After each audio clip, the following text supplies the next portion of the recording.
ఒంటరితనమే శాపమై others movie నటుడు మృతి టాలీవుడ్లో విషాదం చోటు చేసుకుంది. ప్రముఖ విలన్ ముకుల్ దేవ్ అనారోగ్యంతో కన్నుమూశారు. ముకుల్ దేవ్ బాలీవుడ్, పంజాబీ, దక్షిణ భారత సినిమాల్లో నటించి మెప్పించారు. అంతేకాదు టెలివిజన్లో నటించి ప్రేక్షకులను ఆకట్టుకున్నారు. 54 సంవత్సరాల వయసులో మే 23వ తేదీ రాత్రి మరణించారు. గత కొన్ని రోజులుగా అనారోగ్యంతో ఢిల్లీలోని ఒక ఆసుపత్రిలో ఐసీయూలో చికిత్స పొందుతూ మరణించారు.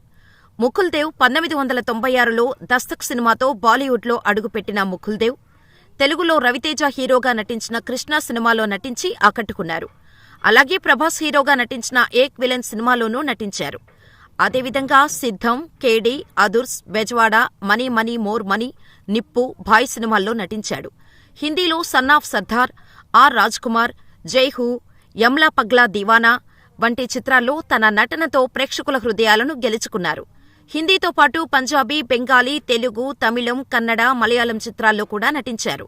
ముకుల్ చివరి చిత్రం అంత్ ది ఎండ్. ముకుల్ తమ్ముడు కూడా నటుడే. ఈయన సింహాద్రి, సీతయ్య, అతడు చిత్రాల్లో నటించాడు. ప్రస్తుతం రాహుల్ దేవ్ కూడా బాలీవుడ్లో నటుడిగా రాణిస్తున్నారు. ఇదిలా ఉంటే ముకుల్ దేవ్ తల్లిదండ్రుల మరణంతో డిప్రెషన్లోకి వెళ్లగా కొంతకాలంగా ఒంటరిగా ఉంటున్నాడు. ఈ ఒంటరి జీవితంతో విసిగిపోయిన ముకుల్ దేవ్ ఆరోగ్యంపై దృష్టి పెట్టలేదు. దీంతో ఆరోగ్యం పాడైపోయినట్టు తెలుస్తోంది.